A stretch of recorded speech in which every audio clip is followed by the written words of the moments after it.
Realita FM Pamekasan.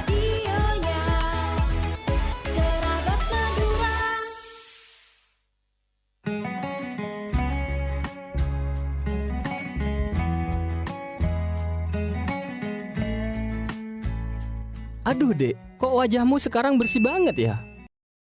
Pas, tapi gak berlebihan. Loh mas, ini kan gara-gara setelah aku rutin perawatan di Benings Klinik Pamekasan. Klinik kecantikan Benings yang punya Dokter Oki Pratama itu emang cukup gitu dek dengan uang bulanan yang aku kasih? Eits, jangan salah mas, di Benings Klinik Pamekasan itu harganya terjangkau banget.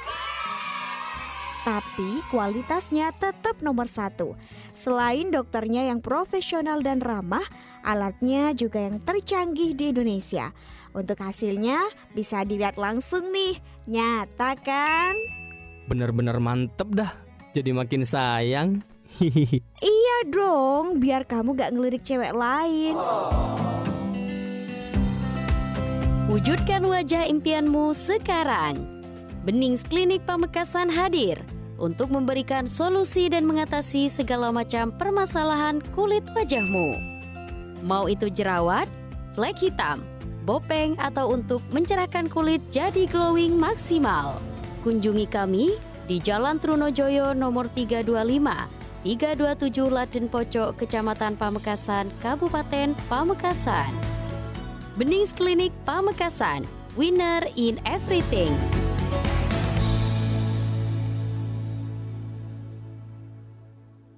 Be smart, be healthy. Halo kerabat Realita FM, pengen konsultasi tentang kesehatan? Atau konsultasi tentang gizi? Atau pengen tahu tentang program seputar RSUD Smart Pamekasan? Kami membawa pasien dengan keluhan lemah tangan dan kaki kiri hingga Nah, 1 jam. di sini nih, Be Smart, Be Healthy.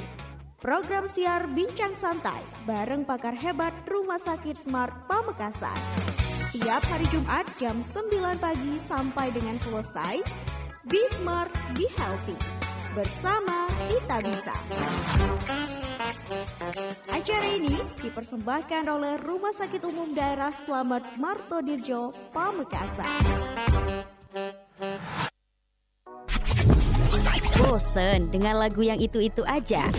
Saatnya perbarui playlist kamu. 20 lagu paling panas, paling viral, dan paling banyak di request minggu ini. Ada titik-titik di ujung doa-doa keselamatan penutup malam.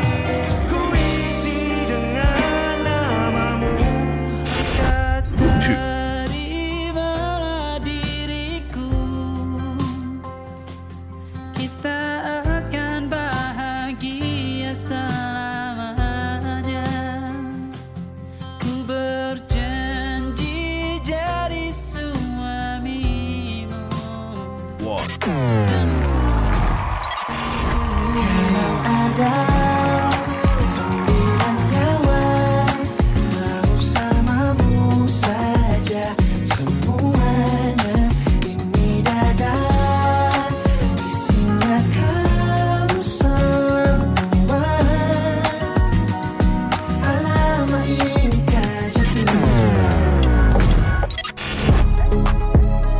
Siapa ya yang bakal jadi jawara di posisi puncak?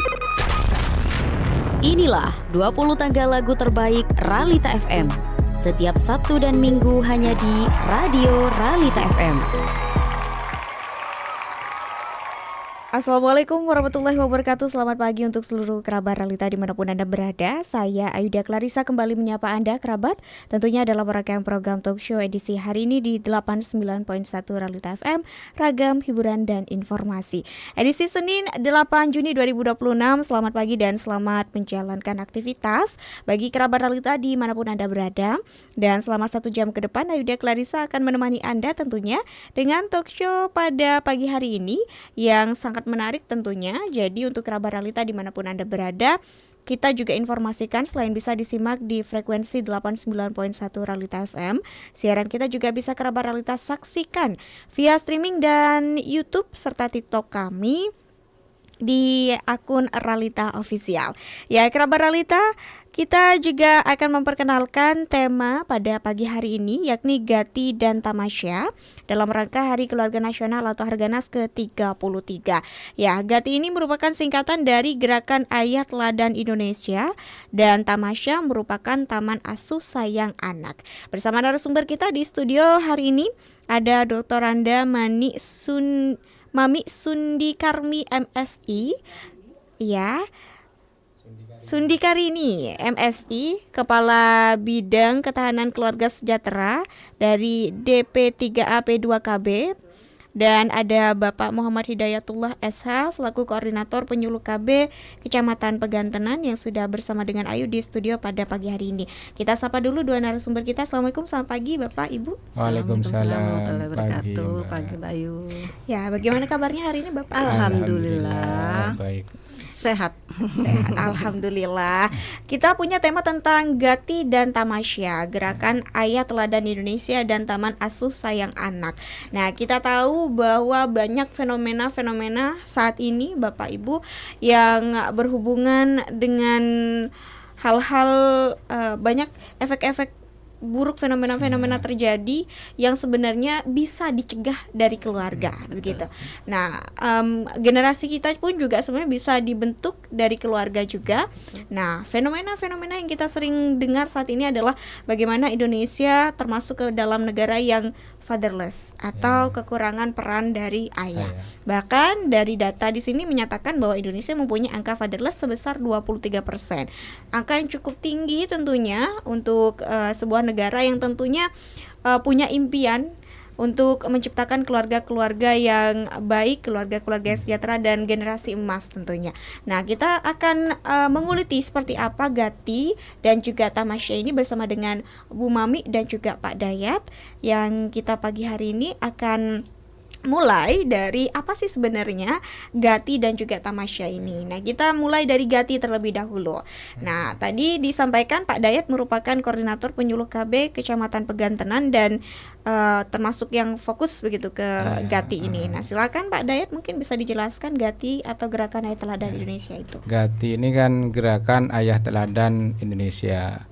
Ini diprakarsai oleh Kemenhub Bangga atau BKKBN, di mana termasuk program prioritas nasional yang mendorong keterlibatan ayah, keterlibatan aktif seorang ayah untuk melakukan pengasuhan, pendidikan, perlindungan anak, dan juga pendampingan bagi anak remajanya agar tercipta keluarga berkualitas dan tercipta generasi emas yang lebih baik ke depannya.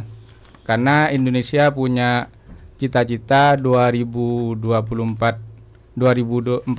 itu adalah Indonesia emas. Artinya Indonesia yang sudah maju lebih baik dari hari ini, dari tahun sekarang ini. Targetnya 2045 itu setiap keluarga menjadi keluarga berkualitas. Baik, Gerakan Ayah Teladan di Indonesia ini menekankan tentang kehadiran, keterlibatan ayah dan pengasuhan ayah tentunya terhadap bagaimana tumbuh kembang atau anak maupun remaja, begitu Bapak Ibu. Nah, seberapa penting sih sebenarnya kehadiran, keterlibatan dan pengasuhan ayah terhadap tumbuh kembang anak dan juga remaja? Ini sangat penting, Mbak, karena nanti ketika anak sudah menginjak remaja atau dewasa itu akan membentuk karakter kuat dengan panutan seorang ayah, sehingga anak itu tidak gampang terpengaruh lingkungan luar. Artinya dia punya wibawa, punya karakter yang kuat, dan anak tidak akan mudah dipengaruhi dari lingkungan luar yang banyak negatifnya, gitulah artinya. Sosok ayah ini punya wibawa, dia bisa tenang dalam mengatasi masalah. Itu yang akan didapat anak ketika seorang ayah ikut terlibat dalam pengasuhan anak, juga pendidikan dan juga perlindungan dan pendampingan remaja itu sendiri. Karena remaja ini fokusnya kan peralihan dari anak ke pubertas. Artinya dia dari yang mengenal lingkungan hanya di keluarga, mulai mengenal lingkungan luar, dia ingin menunjukkan potensi dirinya dan itu harus mendapat pendampingan agar anak remaja itu sendiri tidak salah arah dalam menentukan masa depannya. Termasuk bagaimana dia berani tegas menolak ketika ada teman sebayanya mengajak pada hal-hal yang negatif. Itu salah satunya. Oke, Bu Mami dan Iya, juga Pak Dayat, sebenarnya karakter seperti apa sih yang harus dimiliki oleh seorang ayah, di mana mereka akan menjadi seorang yang akan menjadi panutan tentunya untuk anak mereka begitu, terutama kita tahu tingkat fatherless kita rendah. Nah, bagaimana karakter-karakter ini bisa dimunculkan oleh seorang ayah begitu? Baik, terima kasih Mbak Ayu. Karakter seorang ayah yang harus ditampilkan di dalam keluarga itu adalah karakter yang benar-benar mengayomi, memberikan perlindungan kepada keluarganya, selalu memberikan contoh terbaik kepada anak, agar anak bisa merasa aman, merasa terlindungi, dan anak juga merasa saya punya ayah yang baik gitu. Jadi buat contoh kepada anaknya. Pola pengasuhan, sebenarnya pola pengasuhan tuh banyak, Mbak. Pola pengasuhan tuh banyak, tapi yang harus ditekankan di sini tidak harus semua pengasuhan kita biasakan kepada anak, tapi harus yang benar-benar cocok dengan karakter anak. Tidak harus keras, tidak harus lembek, tapi bisa dua-duanya juga bisa. Jadi ayah harus bisa memberikan contoh baik terhadap anaknya. Apalagi di depan ibu, kita harus juga bisa memberikan contoh agar hubungan baik antara ayah dan ibu itu juga nanti bisa melekat kepada anak. Ternyata ayah saya kepada ibu seperti itu, ayah sampai ke keluarga yang lain seperti itu. Jadi seperti itu mungkin, Mbak. Yang saya tangkap sebenarnya anak itu kayak mesin fotokopi yang sangat baik begitu. Mereka begitu baik dalam merekam bagaimana tingkah laku orang-orang di sekitarnya, terutama bagaimana sikap ayah mereka terhadap ibunya. Betul. Nah, anak juga belajar tentang bagaimana cara bersikap terhadap perempuan. Nah, ini dari seorang ayah bagaimana memperlakukan istrinya begitu. Nah, dalam menghadapi banyak kasus-kasus seperti sekarang, ini sebenarnya sasaran-sasaran yang dijadikan sasaran oleh program Gati ini siapa saja, Bapak? Kalau sasarannya mulai dari remaja, Mbak, ya, calon ayah nanti yang akan menjadi ayah, sehingga dia paham bahwa pengasuhan anak itu tidak hanya fokus pada ibu. Ayah juga harus berperan penting, karena ketika seorang anak tidak mendapatkan pendampingan dari seorang ayah, pengasuhan dari seorang ayah, akan ada beberapa dampak yang akan terjadi ketika anak itu sudah remaja. Di antaranya kalau bagi laki-laki, ya, ketika dia tidak mendapatkan pengasuhan seorang ayah, dia akan mengalami kekurangan figur teladan atau dia tidak maskulin. Dia lebih cenderung ke feminim karena dia tidak mendapatkan karakter seorang ayah. Dia hanya karakter seorang ibu, padahal dia laki-laki. Dia harus mendapatkan karakter layaknya seorang laki-laki. Di samping itu, ketika anak kurang mendapatkan pendampingan ayah, dia akan mudah terpengaruh lingkungan. Dia terpengaruh lingkungan yang jelek lah istilahnya. Kalau lingkungan yang bagus mungkin tidak masalah. Selain itu, dia akan sulit menunjukkan identitas dirinya karena dia sudah kepercayaannya dirinya rendah, sehingga dia sulit untuk berkembang di luar. Termasuk nanti pada faktor akademiknya pun juga seperti itu. Anak yang kurang pendampingan dari ayah, dari segi akademik juga kurang. Itu hasil riset yang dilakukan oleh Kemenduk Bangga. Selain dari dampak sosial, ketika dia sudah keluar dari lingkungan keluarganya ke lingkungan yang masyarakat yang lebih luas, dia akan tidak punya kepercayaan diri karena dia tidak mendapatkan sosok maskulin dari seorang ayah. Kalau ketika pendampingan seorang ayah itu tidak dilakukan pada anak perempuan, dia anak ketika remaja akan cenderung mencari validitas dari laki-laki lain, dan itu sangat berbahaya ketika yang dia cari bukan laki-laki yang tepat. Dia akan lebih dimanfaatkan, gampang dimanfaatkan oleh laki-laki di luar sana.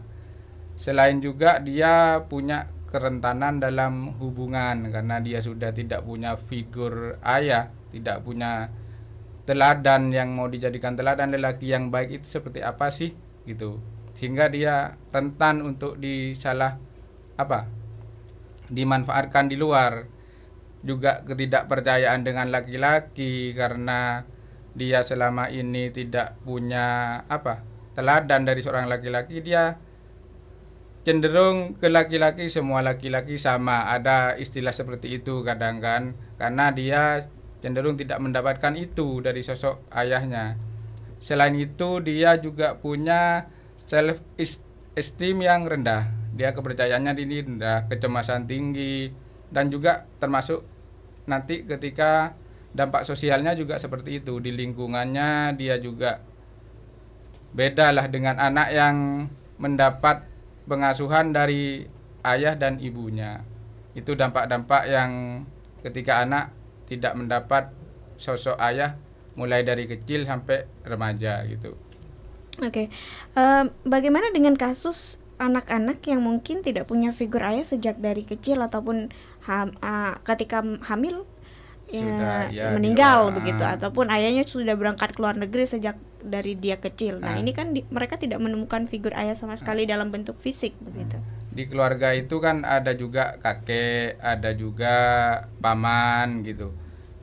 Harusnya kalau memang paham keluarga itu, figur itu bisa digantikan oleh kakek dan juga oleh paman yang ada di keluarga itu. Kalau memang itu anak perempuan terkecil, bisa nanti dari figur seorang kakak yang sudah dewasa. Artinya dia tetap mendapatkan sosok ayah itu dari laki-laki lain, tapi tetap di lingkungan keluarga, karena lingkungan keluarga ini lingkungan paling aman lah. Karena setiap keluarga ingin keluarga itu menjadi keluarga yang terbaik, sehingga sosok itu bisa digantikan oleh laki-laki yang ada di keluarga itu. Misalnya untuk yang ayahnya bekerja di luar karena tuntutan ekonomi misalnya, itu ayah tetap bisa mendampingi karena sekarang sudah teknologi canggih, bisa melalui video call, bisa melalui telepon atau yang lainnya, bisa via WA memberikan dukungan kepada anak, misalnya tiap pagi apakah anak ayah sedang baik-baik saja pagi ini misalnya. Itu juga membentuk karakter pada anak bahwa dia merasa diperhatikan oleh seorang ayah, ayahnya tetap hadir meskipun tidak secara fisik, tapi secara emosional dia tetap mendapatkan figur seorang ayah. Oke. Kalau kasusnya seperti ini Pak, kita tahu bahwa ada beberapa anak-anak yang mungkin mereka menjadi korban katakanlah pelecehan dari orang terdekat atau laki-laki terdekat di rumah. Banyak tentunya, baik itu ayahnya, ayah tirinya, kakeknya dan segala macam. Nah, bagaimana usaha perlindungan mereka supaya mereka tidak menganggap bahwa laki-laki di rumah mereka itu sebagai ancaman bagi mereka, dan bagaimana pemulihan traumanya gitu. Ya. Untuk hal itu kita memang harus ngasih pemahaman dari usia dini bahwa memang untuk anak-anak perempuan itu ada sentuhan boleh, ada sentuhan tidak boleh. Misalnya kan kalau sentuhan boleh itu hanya kepala, tangan dan kaki. Nah, sentuhan tidak boleh itu yang tertutup baju dalam misalnya. Sehingga anak-anak itu ketika sudah tertanam di otak kecilnya hal seperti itu, ketika ada orang terdekat yang mau megang, bahkan ayahnya sendiri, kan kadang ada juga ayah tiri bahkan ayah kandung ada yang menghamili anak sendiri kadang, karena anak itu tidak paham, karena tidak enakan ke ayah, bahwa tidak tahu bahwa itu tidak boleh, sehingga anak itu tidak mendapatkan hal seperti itu. Makanya sejak dini ditanamkan bahwa ada sentuhan yang boleh, ada sentuhan yang tidak boleh. Bahkan seperti anak saya ya, sekarang sudah umur 10 tahun, sudah saya tanamkan bahwa ketika keluar rumah tidak boleh kecuali sama ayah, sama kakak, dan sama ibu. kalau laki-laki di luar itu jangan sampai ikut gitu. Itu untuk mencegah juga hal-hal yang tidak diinginkan di luar, sehingga di otak kecil anak itu tanam ketika dia ada yang ngajak di luar, ndak, saya ndak boleh katanya ayah, kalau bukan ayah bukan emas yang bonceng saya gitu. Sehingga hal-hal itu sedini mungkin bisa dicegah. Iya, menghindari fenomena child grooming tadi juga Ya, termasuk child grooming itu kan karena beda usia, kadang karena kurangnya pengasuhan pola asuh yang baik di keluarga, anak itu gampang dimanfaatkan di luar. Ada beda usia, child grooming itu umumnya kan beda usia. Misalnya anak SD diperhatiin oleh anak SMA atau bahkan anak kuliah dengan diiming-imingi hal-hal yang dia suka, hal-hal yang dia inginkan, dibuat nyaman, dan pada akhirnya ketika dia sudah merasa nyaman, dia dimanfaatkan sehingga anak itu tidak merasa bahwa dia korban. Hal-hal itu bisa dicegah ketika pengasuhan itu dilakukan oleh ayah dan ibu. Artinya sudah ada edukasi dini dari ayah dan ibu bahwa siapapun yang memberikan perhatian di luar keluarga inti itu harus segera dilaporkan ke ayah. Saya memberikan pemahaman kepada anak, ketika ada yang ngomong jangan bilang ke ayah ke ibu ya, justru itu harus segera diomongkan ke ayah ke ibu. Karena ketika child grooming itu sudah masuk ke anak zona nyaman, pasti ada kata-kata jangan bilang ayah ke sama ibu ya, ini cukup kita berdua yang tahu. Nah, hal-hal seperti itu kita harus membackup duluan. Ketika ada orang luar ngomong jangan bilang ayah ke ibu, itu kamu dalam bahaya. Kamu harus segera ngasih tahu ayah dan ibu sehingga anak itu segera memberitahu. Karena kondisi seperti pelecehan anak kayak child grooming itu karena hal-hal terjadi seperti itu. Dia tidak ngomong ke ayah ke ibunya karena yang ada di pemahaman dia ini tidak boleh ayah dan ibu tahu. Padahal dia sedang dalam bahaya.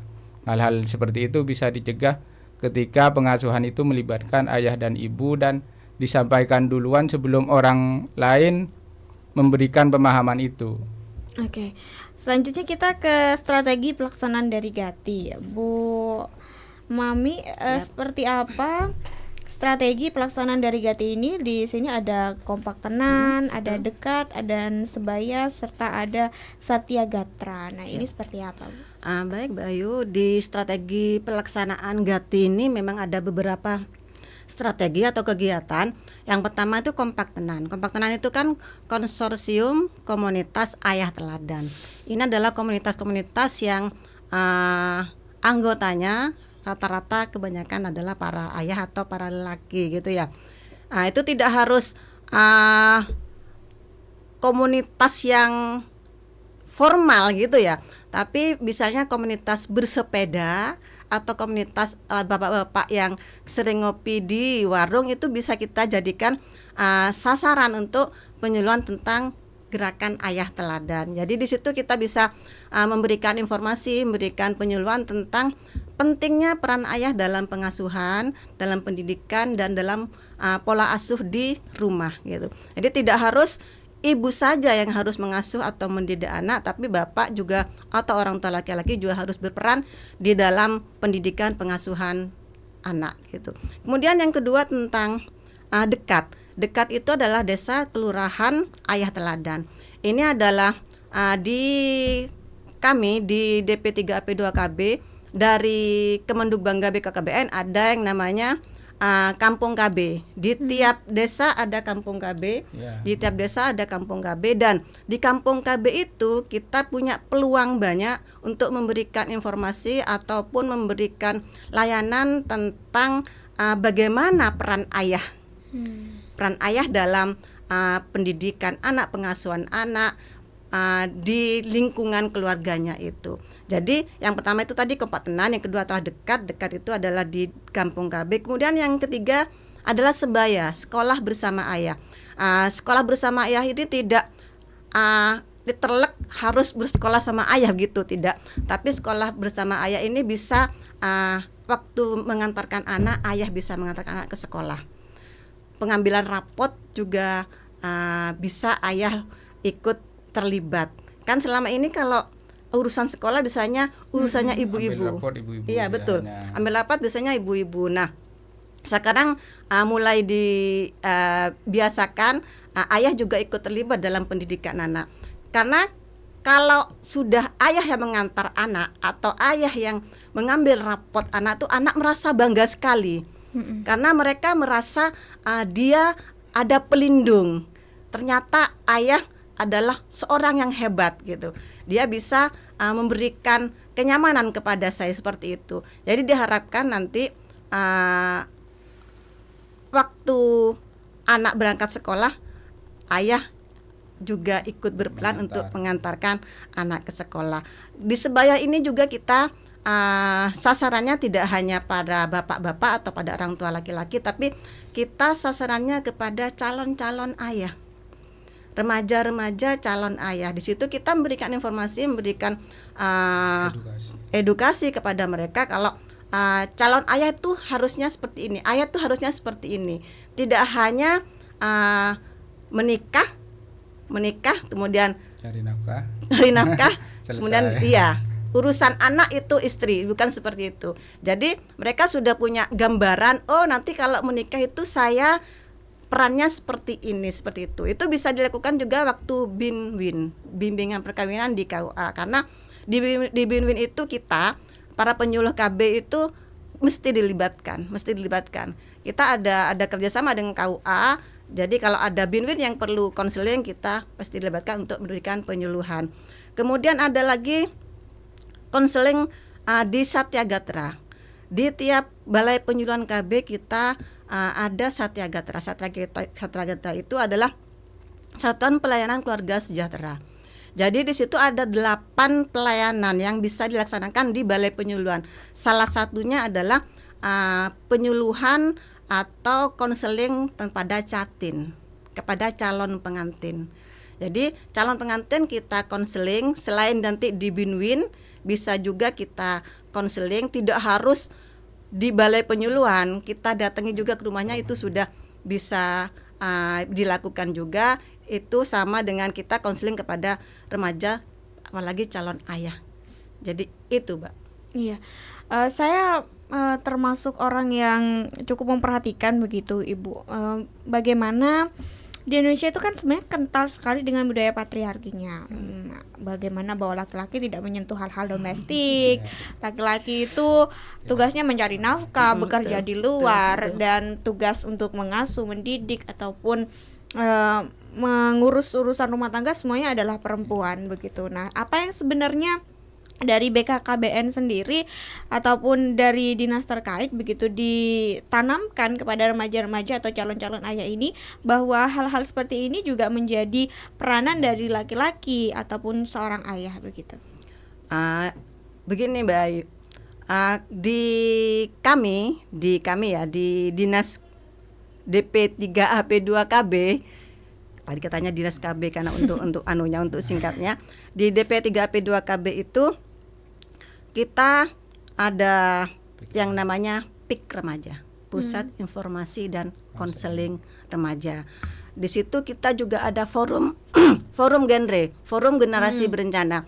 Mereka meskipun tidak tiap bulan, rata-rata mereka sudah memberikan masuk ke sekolah-sekolah ya, ke PIK remaja itu ataupun ke sekolah-sekolah yang tidak ada PIK remajanya, masuk ke sekolah-sekolah untuk memberikan sosialisasi edukasi penyuluhan gitu ya, tentang remaja itu sendiri, tentang bagaimana kehidupan berkeluarga nanti ke depannya, tentang bagaimana nanti tentang pendewasaan usia perkawinannya juga. Jadi mereka menanamkan kalau usia nikah itu yang idealnya seperti ini. Karena kalau belum ideal, akan ada beberapa hal-hal dampak-dampak yang negatif gitu. Ada sih beberapa yang memang sudah bukan terlanjur, memang sudah menikah di usia dini, dan mereka rata-rata mendapatkan konseling di kantor kami karena kalau usianya belum memenuhi usia ideal. Usia ideal itu kan dari pemerintah itu kan laki-laki dan perempuan 19 tahun, Mbak. Tapi kalau di kami BKKBN usia ideal itu perempuan itu 21, laki-laki 25. Karena di pikiran BKKBN itu umur perempuan 21 itu sudah ideal sekali, termasuk kesiapan untuk menerima janin di dalam rahimnya gitu. Apalagi laki-laki umur 25 itu sudah siap segalanya. Siap secara ekonomi, fisik, psikis gitu.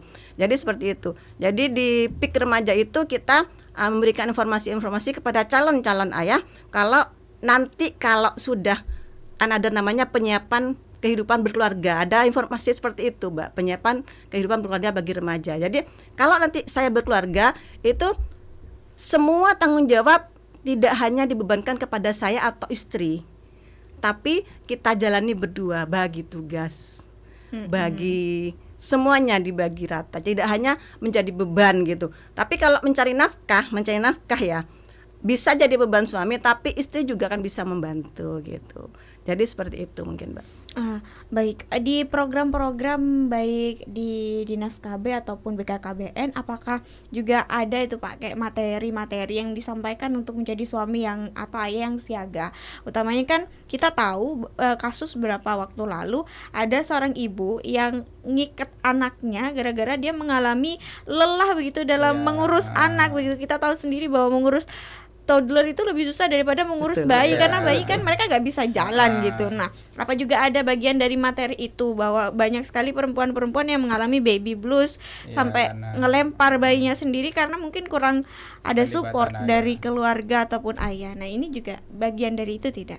Ya, materi itu memang ada, Pak. Sejak memang di PIK remaja itu memang termasuk larangan seks pranikah, bahaya seks pranikah, juga usia ideal untuk menikah itu 25 itu siap mental bagi laki-laki baik secara ekonomi, finansial, mental, dan perempuan itu menikah di usia 21 tahun. Kenapa? Karena rahim perempuan itu masih bisa berkembang sampai umur 20 tahun. Artinya sebelum umur 20 tahun rahim itu masih dalam proses perkembangan. Sempurnanya rahim itu di umur 20 tahun. Sehingga dia siap dibuahi ketika umur 20 tahun. Artinya dia hamilnya di usia 21 nanti. Nah, itu termasuk bagaimana dampak ketika perempuan itu menikah di bawah usia 20 tahun. Misalnya ketika hamil di bawah usia 20 tahun dia akan rentan mengalami keguguran karena rahimnya masih belum siap untuk dibuahi sebenarnya. Misalnya anak laki-laki menikah baru keluar SMA menikah, secara mental dia belum siap karena dia lebih masih pengen seneng-seneng sama temannya. Ketika dia pegang anak dia juga belum siap sehingga dia tidak mau mengasuh anak. Makanya ketika sudah umur 25 itu dia sudah siap mental ketika pengasuhan anak itu tugas bersama. Kalau anak-anak baru keluar SMA, jangankan cari nafkah, pegang anak pun juga tidak mau kan. Teman-temannya masih bermain di luar, masih senang-senang, dia harus pegang anak, gengsi apa, mentalnya belum kuat. Dan itu juga pengaruhnya ke angka perceraian. Rata-rata angka perceraian karena menikahnya di usia muda. Itu dampak menikah di usia yang tidak ideal. Itu juga disampaikan termasuk life skill bagaimana menjadi seorang ayah. Itu disampaikan di kelompok PIK remaja tersebut. Materi itu lengkap di situ. Oke. Jadi sebenarnya tidak ada alasan untuk tidak belajar begitu ya. Betul. Tadi disampaikan perempuan umur 21, laki-laki umur 25 begitu. Tapi kayaknya Gen Z sekarang agak mundur usia pernikahannya. Mereka mau kerja dulu, berkarir dulu. Jadi mendukung program pemerintah sepertinya mereka. Ya, saya sendiri sebenarnya menikah umur 25 sudah, Ibu. Jadi saya merasa saya sudah selesai begitu dengan bermain-main saya, dengan explore banyak hal. Jadi ketika menikah langsung punya anak, saya merasa sudah siap begitu, siap untuk ketika dia nangis tengah malam, begadang dan segala macam. Itu kan sebenarnya juga stres ya Bapak Ibu kalau nggak siap dibantu gitu. oleh ayah pun, betul. Atau keluarga yang lain gitu. Kadang sudah ada keluarga pun kadang kita masih merasa capek begitu. Iya betul sekali, ini penting sekali peranan ayah, apalagi untuk ibu-ibu pekerja, Pak. Ya. Kalau nggak gantian sama bapaknya, Bisa baby blues juga. iya betul. Curhat ini. Saya suka sekali ada tema ini pagi hari ini. Oke, kita selanjutnya ada ke tema tamasya, Siap. Taman Asuh Sayang Anak. Kita tahu beberapa bulan atau waktu yang lalu ada sebuah kasus daycare yang mereka itu, kita tahu kasusnya adalah anak-anak diikat, Iya, betul. diperlakukan tidak manusiawi begitu. Salah satu alasannya juga karena pengasuhnya kurang. Siap. Nah, ini kita punya program tamasya. Nah, ini mungkin bisa dijelaskan seperti apa programnya. Silakan. Baik, terima kasih Mbak Ayu. Kita di Kemenduk Bangga itu di program Quick Win memang salah satunya adalah tamasya. Di samping tadi Gati ya, ada tamasya. Tamasya itu singkatan dari Taman Asuh Sayang Anak. Kita fokus tamasya itu adalah pada tempat penitipan anak, daycare itu Mbak Ayu. Nah, di TPA itu kita memberikan fasilitasi kepada pengasuh dan pengelolanya. Jadi kita memberikan informasi, edukasi, penyuluhan biar mereka mempunyai wawasan atau mempunyai pengalaman gitu ya, pengalaman tentang bagaimana cara mengasuh anak, bagaimana cara mendidik anak yang benar, kemudian cara bagaimana membuat anak nyaman gitu. Jadi kita di Kemenduk Bangga itu tiap minggu, tiap hari Kamis itu pasti selalu ada Zoom tamasya di kerabat. Jadi tamasya di kelas orang tua hebat. Jadi di situ diberikan informasi banyak hal tentang bagaimana cara mengasuh anak, bagaimana memberikan gizi yang baik kepada anak, bagaimana juga pola asuhnya, bagaimana cara membuat anak paham tentang PHBS dan sebagainya. Jadi di samping anak juga orang tua bagaimana caranya agar anak atau bagaimana anak asuh yang dititipkan itu bisa merasa nyaman dan aman yang penting. Jadi kita di tamasya itu ada pendampingan kepada pengasuhnya, pendampingan juga kepada anaknya, ada pendampingan kepada orang tua, juga ada layanan rujukan. Itu layanan di tamasya.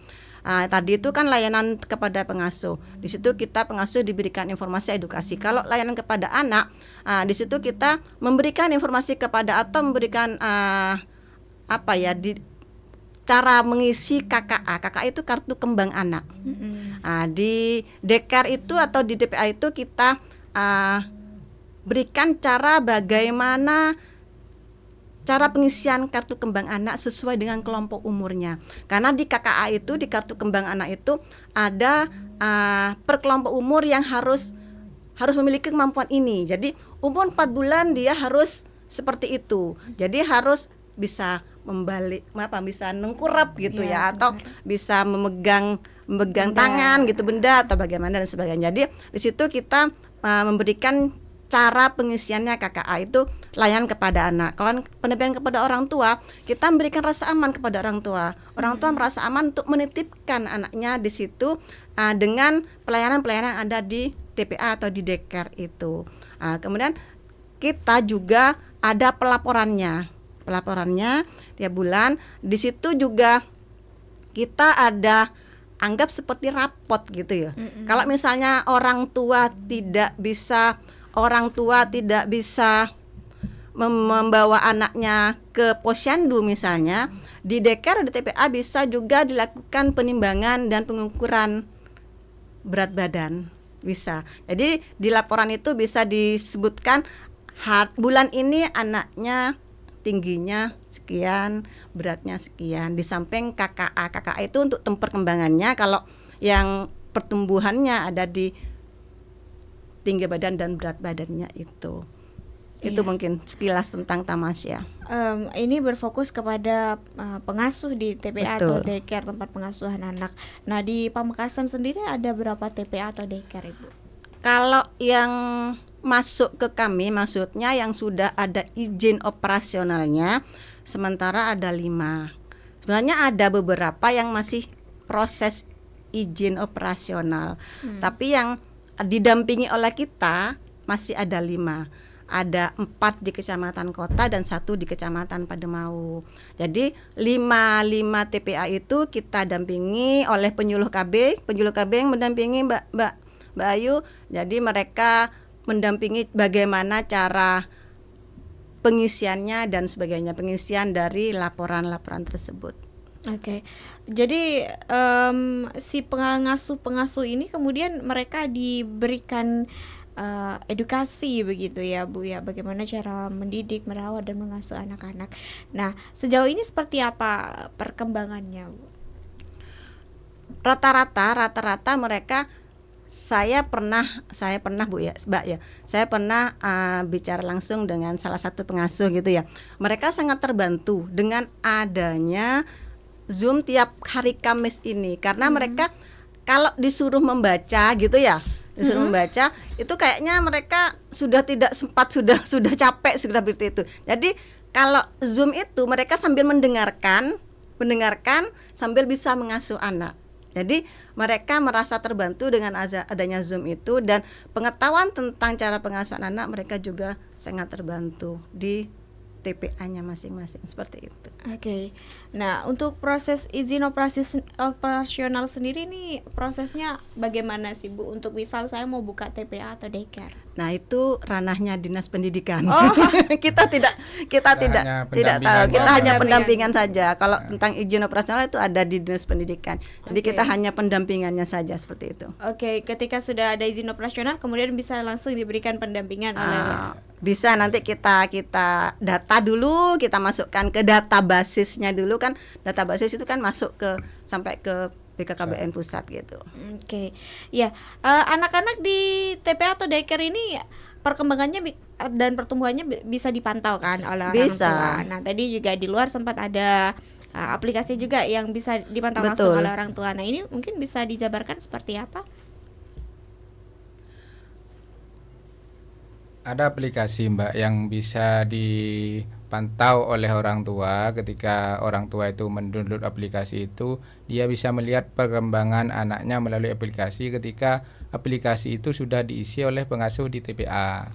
Artinya orang tua bisa, oh anak saya ternyata di TPA itu diajari ini, tumbuh kembangnya sudah segini. Karena kan di KKA itu ada misalnya anak umur 6 bulan atau 8 bulan itu harusnya sudah bisa duduk kan.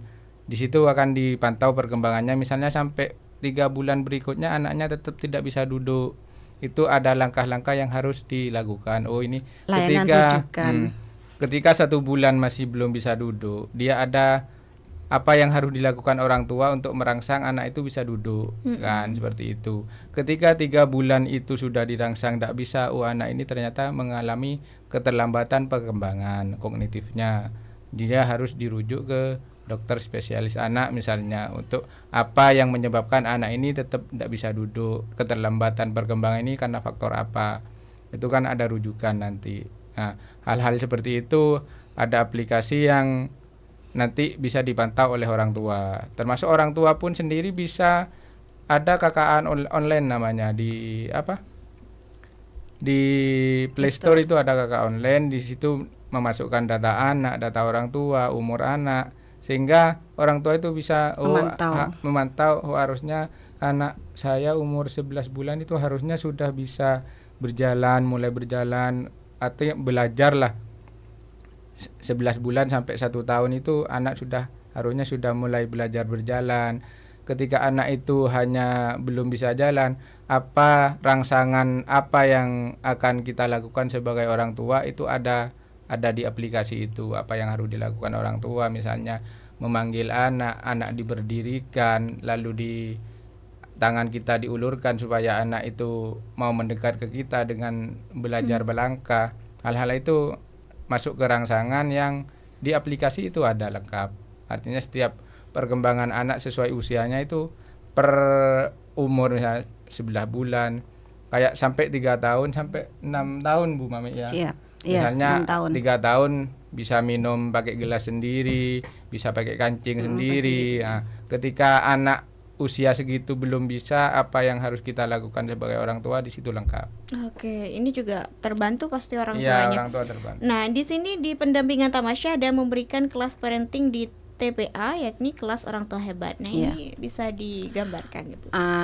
Kalau kelas parenting itu bisa dilaksanakan di TPA dengan mendatangkan para orang tua gitu. Orang tua dijelaskan tentang bagaimana, tentang pola asuh anak, tentang pengasuhan dan sebagainya. Itu di kelas parenting. Tapi bisa juga melalui online. Di situ ada Sibima. Ada Sibima. Sibima itu adalah aplikasi belajar mandiri. Di situ juga bisa. Jadi di situ kita banyak materi-materi tentang bagaimana tentang cara mengasuh anak dan sebagainya, tentang anak pokoknya ada di situ. Jadi di Sibima itu ada aplikasi, ini adalah aplikasi dari BKKBN. Jadi itu bisa dibuka oleh siapapun. Kemudian juga bisa diakses oleh para pengelola TPA, kemudian oleh kader-kader BKB. Kita punya kader BKB Bina Keluarga Balita, itu bisa juga di situ. Itu adalah sistem belajar mandiri. Jadi belajar di situ ada tahap-tahapannya.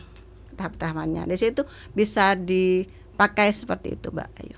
Oke, apa ada review dari orang tua sampai sejauh ini yang menggunakan jasa TPA atau daycare ini, Bu? Respon dari mereka seperti apa? Kita belum, kalau dari orang tua kita belum mendapatkan dari orang tua, tapi kalau dari pengasuh kita sudah mendapatkan respon baik seperti itu. Ini program baru, Pak. Iya, Jadi masih program berjalan 1 tahun. Masih berjalan 1 tahun.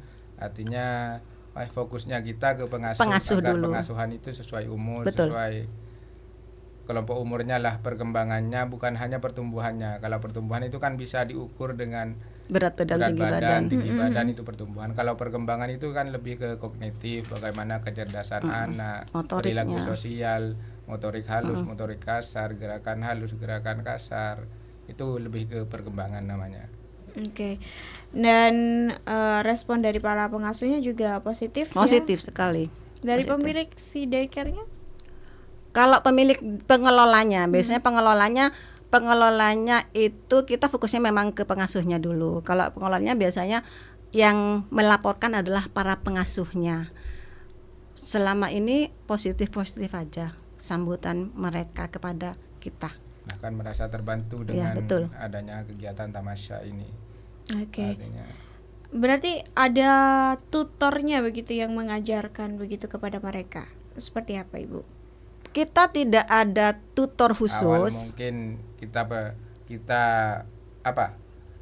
melakukan kunjungan, Iya. memberikan edukasi. Setelah itu kita kasih tahu bahwa tiap Kamis, Kamis itu ada materi yang materi. untuk mendukung kegiatan Tamasya itu. Kalau tutor khusus dari kita, tapi pendampingan dari para penyuluh KB di lapangan tetap kontinu. dilakukan kepada para pengelola dan pengasuh di TPA tersebut. Oke, balik lagi nih kita ke tema kita Jati dan juga Tamasya. Pak Dayat ini kan juga merupakan seorang penyuluh KB Kecamatan Pegantenan. Ya. Nah, ini mungkin bisa diceritakan Pak pengalaman selama menjadi penyuluh KB di daerah Pegantenan ini kan termasuk yang agak ke utara. Nah, begitu. Nah, seperti apa, Pak? Ya, ini sudah mulai ada kesadaran, Mbak ya, termasuk dari misalnya dari Jatin itu yang awalnya tidak mau periksa kesehatan sebelum menikah, sekarang sudah mulai ada kesadaran. Kita kasih edukasi bahwa menikah itu harus sehat. Sehat itu tidak bisa serta-merta dilihat dari kasat mata, harus dilakukan pemeriksaan kesehatan. Ada beberapa menurut saya perkembangan yang cukup bagus. Dulu ada penderita HIV menikah tanpa diketahui oleh tenaga kesehatan, sehingga dia menularkan HIV-nya kepada istrinya, bahkan anak yang dilahirkan juga terpapar HIV. Sekarang dengan adanya gerakan yang diprakarsai BKKBN, sekarang sudah mulai sadar bahwa ketika mau menikah harus periksa kesehatan dulu. Kemarin sempat ada kejadian lah, ketika diperiksa kesehatan ternyata yang laki-laki HIV. Oke. Nah, sehingga artinya ada antisipasi dari pihak perempuan.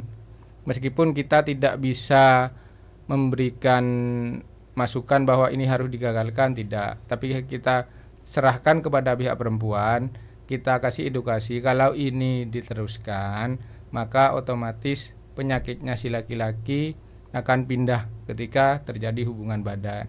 Ketika terjadi kehamilan dan lahir anak, anaknya otomatis HIV. Nah, itu mereka mau mengambil risiko seperti itu apa enggak gitu kan. Jadi mereka bisa tersadarkan sehingga kita juga bisa menekan angka penularan HIV terutama di kecamatan Begantenan itu. Termasuk kita edukasi bagaimana seharusnya pengasuhan anak itu, seharusnya ayah itu juga melakukan pengasuhan juga. Itu kita lakukan edukasi di kampung-kampung KB yang ada di wilayah Begantenan. Iya, untuk yang bagaimana keterlibatan ayah, apa di daerah tempat Bapak bertugas begitu, ayah-ayahnya ada yang pergi ke luar negeri tidak untuk memperbaiki ekonomi? Ya, sebagian memang wilayah Begantenan ini memang termasuk lumbungnya mereka yang ke luar negeri untuk cari nafkah karena apa? Kebutuhan ekonomi. Kebutuhan ekonomi dan geografis juga di sana untuk cari kerja sulit sehingga banyak yang ke luar negeri. Kita kasih pemahaman juga ke yang ada di rumah termasuk kakeknya. Rata-rata kan ketika ada kakek neneknya yang mengasuh, bahkan bapak ibunya juga ke mana. Ada yang sebagian bapak ibunya, bukan hanya bapaknya saja. Kita kasih edukasi ke mereka yang membawa balita itu bahwa pengasuhan itu harus dilakukan oleh bapak juga oleh ibu. Artinya harus ada kombinasi. Kita berusaha memutus rantai budaya patriarki yang ada di lingkungan Begantenan gitu. Responnya sendiri bagaimana Pak dari masyarakatnya? Alhamdulillah sekarang sudah bapak-bapak sudah mulai paham bahwa ketika kita kasih tahu dampaknya dalam jangka panjang, mereka sudah mulai paham bahwa bapak itu bukan tugasnya hanya mengasuh bukan hanya mencari nafkah, tapi juga ikut terlibat dalam pengasuhan. Banyak sekarang bapak-bapak yang ikut mengantar anak, kita kasih edukasi. Setidaknya misalnya yang bapaknya ada yang bekerja 5 hari kerja, hari Sabtu hari Sabtu kita antar anak, karena ketika anak diantar oleh ayah, dia bangganya bukan main. Kayak anak saya sendiri, ketika Sabtu dia mengkat ibunya, mama tidak boleh ikut-ikut ngantar saya kalau Sabtu, itu urusan ayah, termasuk jemputnya gitu. Bahkan anak saya sendiri yang minta. Artinya ada kebanggaan tersendiri ketika anak diantar oleh ayah. Hal-hal pengalaman seperti itu kita utarakan waktu kita memberikan edukasi, bahwa ada kebanggaan tersendiri bagi anak ketika diantar ayahnya, sehingga ayah itu terketuk untuk melakukan hal yang sama, termasuk mengambil rapot. Kayak kemarin bahkan kasus fatherless itu, ada ayah yang ketika mengambil rapot anaknya, dia tidak tahu nama lengkap anaknya. Saking ayahnya ini fokus hanya urusan kerjaan, urusan lain-lain, urusan ibu. Ketika kita sadarkan untuk keterlibatan ayah, dia berusaha untuk hadir, terlibat, ngambil rapotnya. Kenyataannya ketika dipanggil nama lengkap anaknya, dia tidak maju. Karena dia hanya tahu nama panggilan anaknya. Nama lengkapnya sudah lupa, saking dia tidak ikut pengasuhan. Artinya sudah mulai ada kesadaran bahwa pentingnya keterlibatan ayah itu di situ. Paling tidak dia sudah mulai mau hadir untuk ambil rapot, sudah mulai ngantar anak, sehingga hal-hal seperti itu nanti kan otomatis akan berkembang bahwa ternyata anak saya ini butuh saya gitu.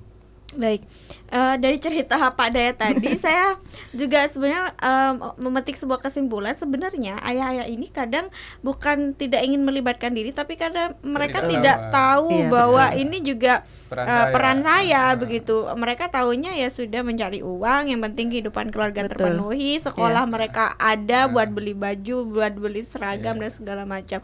Nah, ini berarti yang harus terus-menerus diedukasi berarti kepada Iya, ayah-ayah iya. ini begitu, bahwa mereka ketidaktahuan mereka bahwa Iya. itu juga bagian dari Itulah tugas. gunanya Gati, Mbak. Nah, Karena itu ada calon Indonesia. ayah pun sudah kita Betul. backup sebelum menjadi ayah, kita sudah kasih itu edukasi itu. Iya, itu berarti siapa yang ngasih nama anak itu, Pak? Lah ya sampai bapaknya tidak tahu gitu ya nama panjangnya. Oke, menarik sekali tentunya dari cerita-cerita Pak Dayat dan juga Bu Mami begitu, bahwa membangun keluarga ini juga membangun sebuah peradaban, membangun sebuah negara juga, karena pemimpin-pemimpin juga lahir dari sebuah keluarga. Nah, ini terakhir mungkin Bapak Ibu, harapannya ke depan seperti apa jalannya program ini, dan mungkin bisa closing statement sedikit tentang bagaimana jalannya tema kita pagi hari ini. Silakan. Baik Mbak Ayu, ini sekaligus nanti closing statement gitu ya. Silakan. Untuk program Gati dan Tamasya, kami banyak mengharap program ini dapat berjalan dengan semestinya, dapat berjalan secara sukses gitu, agar semua orang tua dan keluarga yang ada di Kabupaten Pamekasan khususnya dapat menjadi keluarga-keluarga yang benar-benar berkualitas gitu.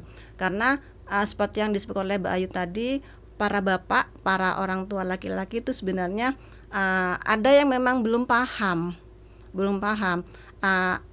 apa yang harus saya lakukan kepada keluarga saya, karena mereka fokusnya hanya mencari nafkah, mencari bagaimana keluarganya itu bisa tercukupi gitu. Untuk itu Gati hadir, Tamasya juga hadir untuk anak-anak usia dini, dalam rangka agar keluarga-keluarga Indonesia, keluarga Pamekasan khususnya dapat menjadi keluarga-keluarga yang benar-benar bisa memberikan contoh-contoh yang baik kepada anak-anaknya, dapat memberikan wadah-wadah yang baik kepada anak-anaknya, agar anak-anaknya dapat tumbuh secara optimal dan menjadi generasi emas tahun 2045 nanti. Untuk Harganas yang ke-30 ini, saya akan memberikan sedikit ucapan gitu ya kepada keluarga-keluarga yang ada di Indonesia, Pamekasan khususnya. Keluarga adalah tempat pertama ya dan utama kita belajar tentang cinta dan harapan. Kemudian keluarga seperti cabang di pohon. Kita tumbuh ke arah yang berlawanan, tapi akarnya tetap satu. Keluarga selalu menjadi tempat bertumbuh yang penuh kedamaian dan kehangatan. Selamat Hari Keluarga Nasional ke-30 tahun 2026, 33 tahun 2026, keluarga berkualitas, bangsa berdaya. Terima kasih Mbak Ayu. Terima kasih Bu Mami, terima kasih Pak Dayat.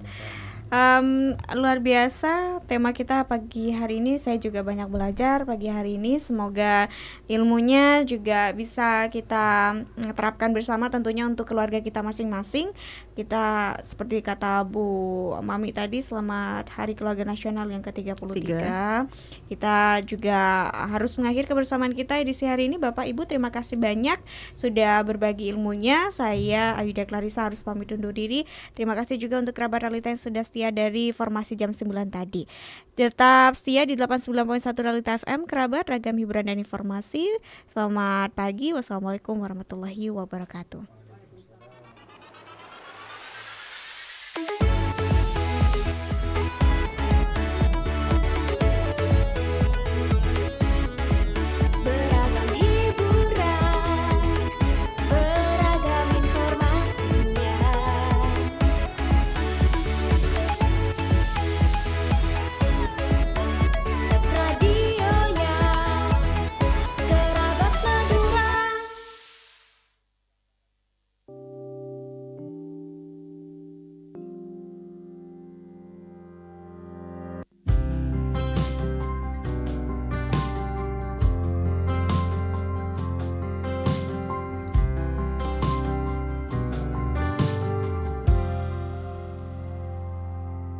tatkala mentari terbenam di ufuk barat.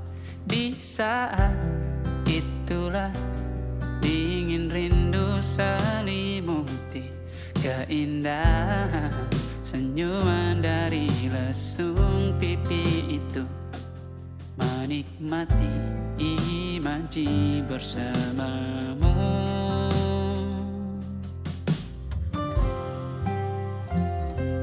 Maka terimalah diriku, kita akan bahagia selamanya. Ku berjanji. Bosen dengan lagu yang itu-itu aja? Saatnya perbarui playlist kamu. 20 lagu paling panas, paling viral, dan paling banyak di request minggu ini. Ada titik-titik di ujung doa-doa keselamatan penutup malam. Ku isi dengan namamu. Terimalah diriku, kita akan bahagia selamanya. Ku berjanji jadi suamimu.